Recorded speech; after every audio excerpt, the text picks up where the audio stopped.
प्यारे दोस्तों, अस्सलामुअलैकुम। आप देख रहे हैं इरफानी नेटवर्क यूट्यूब चैनल और मैं हूं मोहम्मद इरफान, झारखंड। माँ की अजमत से अच्छा जाम क्या होगा। माँ की अजमत से अच्छा जाम क्या होगा। माँ की खिदमत से अच्छा काम क्या होगा। और रब ने रख दी है जिनके कदमों में जन्नत। रब ने रख दी है जिनके कदमों में जन्नत। सोचो तो उनके सर का मकाम क्या होगा। प्यारे दोस्तों, आज का वीडियो माँ के ऊपर है। एक नाफरमान लड़का किस कदर अपनी माँ की बद्दुआ का शिकार होता है और जिसके ऊपर माँ की बद्दुआ आ जाती है फिर उसका अंजाम क्या होता है। दोस्तों, रोंगटे खड़े कर देने वाला एक सच्चा वाकया आपके लिए लेकर आए हैं दोस्तों, जिसको हर एक बच्चे से, एक बड़े से, बूढ़े से मैं ये गुजारिश करूंगा कि इसको देखें और आगे भी शेयर करें। और अगर आप भी माँ की नाफरमानी कर रहे हैं तो खबरदार, होशियार, बर्बादी अनकरीब है। दोस्तों, तो चले वीडियो का आगाज़ करें। उससे पहले आपसे अदमन गुजारिश करेंगे, अगर आप पहली बार मेरे यूट्यूब चैनल इरफानी वर्ल्ड में विजिट करें, जल्दी से चैनल को सब्सक्राइब कर ले, साथ ही साथ बेल के बटन को ऑन कर दें और ऑल नोटिफिकेशन के ऑप्शन को दबा लें ताकि आने वाला हर वीडियो सबसे पहले आप तक पहुंच सके। दोस्तों, एक जगह पर एक परिवार काफ़ी हंसी खुशी और सादमानी के साथ रहा करते थे। उस परिवार के अंदर एक बीवी और उसका शौहर रहा करता था। और कुछ ही दिनों के बाद दोस्तों, बहुत आरजू और बहुत मिन्नत के बाद, लगभग शादी के 10 सालों के बाद उनके घर में एक बेटा पैदा होता है। बेटे के पैदा होते ही घर में खुशहाली आ जाती है। लेकिन दोस्तों, अल्लाह की मसलिहत देखें कि बच्चे के पैदा होने के कुछ ही दिन के बाद उनके वालिद का इंतकाल हो जाता है। जब उनके वालिद का इंतकाल हो जाता है तो वो औरत काफ़ी अकेली रह जाती है। लेकिन अकेली रहने के बावजूद भी वो अपने बेटे को, अपने बच्चे को देखकर वो ज़िंदगी काटने लगती है। लोगों के यहाँ काम करने लगती है और काम करने के बाद अपने बच्चे को वो पालने लगती है। कुछ दिन बीत जाता है दोस्तों, धीरे धीरे बच्चा बड़ जवानी की तरफ जाने लगता है। लेकिन ये बच्चा, जब इसको स्कूल में इसकी माँ ने जब दाखिला करा दिया तो इस बच्चे का मन स्कूल में लगने नहीं लगा। बहरकैफ दोस्तों, किसी तरीके से ही इस बच्चे ने 8वीं तक पढ़ाई किया और इसका मन बिल्कुल भी अब पढ़ाई की तरफ भी नहीं लगने लगा। माँ दूसरों के यहाँ से काम करती और काम करने के बाद इसका भरण पोषण क्या करती थी।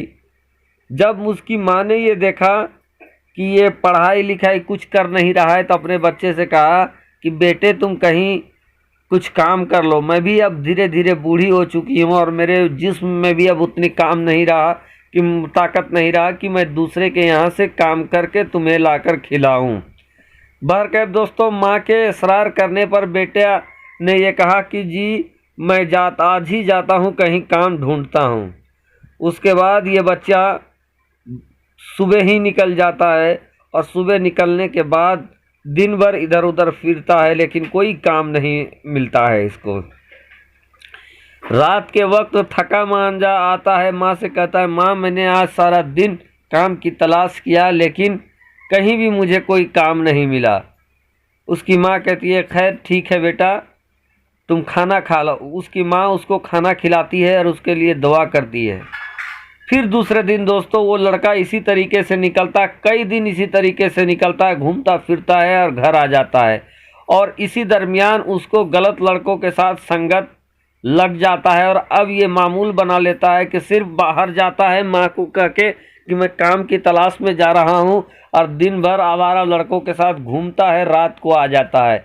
एक दिन दोस्तों, कई दिन गुजरने के बाद एक दिन फिर ये लड़का रात के वक्त घर आता है और घर आने के बाद अपनी माँ से खाना मांगता है।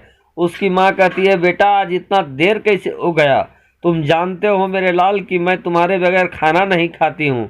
तो वो बोलता है, चुप करो, बहुत सवाल करते हो और जल्दी से मुझे खाना दो, वरना। इतना सुनना था कि उसकी माँ कहती है, वरना तुम क्या करोगे बेटा, और ये किस तरीके के जबान का इस्तेमाल कर रहे हो तुम। वो लड़का कहा कि आज मैं फिल्म देखने गया था और मुझे कोई काम नहीं मिला, लेकिन काफ़ी बदतमीजी और तशद्दुद के साथ वो अपने माँ के साथ पेश आने लगा। और उसके बाद वो क्या कहता है, उसकी माँ कहती है कि तुम इस तरह से बदतमीज हो गए हो, आज मैं तुझे खाना नहीं, मैं खुद भी खाना नहीं खाऊंगा और तुझको भी खाना नहीं दूंगा, तब तुझे जाकर पता चलेगा कि बदतमीजी करने से क्या होता है। इतना सुनना था कि उसका बेटा गुस्से में आ जाता है और गुस्से में आने के बाद वो अपना जूता निकालता है और जूता फेंक कर अपनी माँ को मारता है। और इतने पर ही वो लड़का रुकता नहीं है, बल्कि जबरन अपनी माँ को अपने घर से बाहर निकाल देता है, दरवाजे को बंद कर लेता है। इधर इसकी माँ कई दिनों तक घर से बाहर पड़ी रहती है, लेकिन ये इंसान, ये लड़का अपनी माँ की तरफ देखता भी नहीं है। पड़ोसियों की जब खबर लगी कि इस तरीके का हाल इसके बेटे ने इसको घर से बाहर निकाल दिया है, तो उसके घर वाले, पड़ोस वाले उसकी माँ को खाना देना चाहते हैं, लेकिन उसकी माँ कहती है जब जिसका बेटा खाना नहीं दे सकता है, पड़ोस वाला क्या देगा। बहरकैफ दोस्तों, कई दिन घर से बाहर रहने की वजह से और भूखों प्यास की वजह से उसके माँ का इंतकाल हो जाता है, लेकिन वो जालिम जाबिर लड़का अपनी माँ के जनाजे में भी शामिल नहीं होता है। किसी तरीके से पड़ोस वाले उसको कफन दफन कर देते हैं।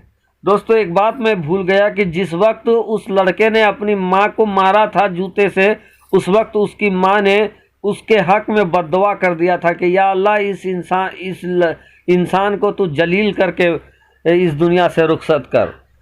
ये बद्दुआ कर दी थी उसकी माँ ने। बहरकैफ दोस्तों, अब कई दिन बाहर रहने के बाद उसकी माँ का इंतकाल हो जाता है। अब इधर ये निकम्मा लड़का किसी तरीके से शादी कर लेता है। शादी करने के बाद लड़की के घर वाले जो ये समझते थे कि ये उसकी बेटी का भरण पोषण करेगा, कमाई करके खिलाएगा, लेकिन चूंकि ये तो निकम्मा था, ये हमेशा लड़की वाले अपने ससुराल के टुकड़ों में ही पलने लगा, उससे ही जबरन पैसे वैसे मांगता और दिन चलाने लगता। लेकिन दोस्तों, अब वक्त आ गया ऐसा कि इसके ऊपर उसकी माँ की बद्दुआ का असर होने लगा। अजाब इलाही आने का वक्त हो गया। इस लड़के के एक पैर के अंगूठे में सूजन आ जाता है। सूजन धीरे धीरे बढ़ने लगता है। दोस्तों, जब ये डॉक्टर के यहाँ जाता है तो डॉक्टर कहता है कि तुम्हारा पैर काटना पड़ेगा। बहरकैफ उस इंसान का एक पैर गलने लगता है, जिसके बाद उसके एक पैर को काट दिया जाता है डॉक्टर के द्वारा। अब ये इंसान पड़ा रहता है घर में, ससुराल से पैसा आता है तो उसी पर खा खा कर पलने लगा। अब दोस्तों, धीरे धीरे लड़की ये समझने लगी कि ये अब कुछ करता नहीं है, ना कुछ काम करता है, और ये मेरे ही घर से पैसे मंगवा कर ये दिन इसका चलता है, तो ऐसा करता हूँ कि मैं इसको तलाक दे देता हूँ।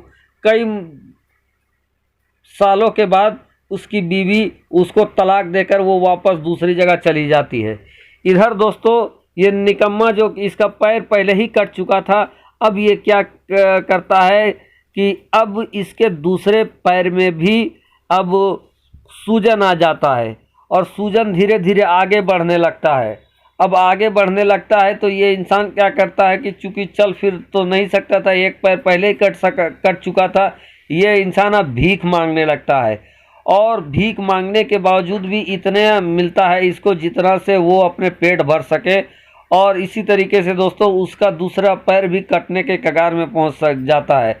अब इसके पैर से बदबू आने लगा। लोग भी इसको दूर से ही भीख देकर चले जाते थे। एक दिन एक जगह ये भीख मांग रहा था कि एक अल्लाह के बंदे का गुज़र होता है, और गुज़र होने के बाद जब उसकी हाल देखता है तो वो पूछता है आखिर तुम्हारा ये हाल कैसे हुआ है। तो वो बदतमीज़ लड़का उस अल्लाह वाले के सामने अपना पूरा हाल रख देता है कि कैसे उसने अपने माँ के साथ नाफरमानी की थी, मारा था, पीटा था, घर से निकाल दिया था, जनाजे तक में वो शामिल नहीं हुआ था।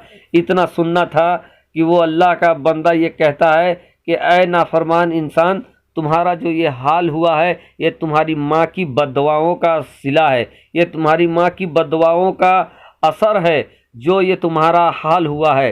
किसी का बददुआ लगे या ना लगे, किसी का दुआ लगे या ना लगे, माँ की दुआ बददुआ जरूर लगता है। तो दोस्तों खबरदार, होशियार, एक दिन उसकी मौत हो जाता है और सड़ कर रह जाता है वो। उस इंसान के मौत के बाद दोस्तों चूंकि उसके जिस्म से बदबू आ रही थी, लोगों ने उसको कफन दफन भी नहीं किया और परिंदे दरिंदे नोच कर उसके जिस्म को खा जाते हैं।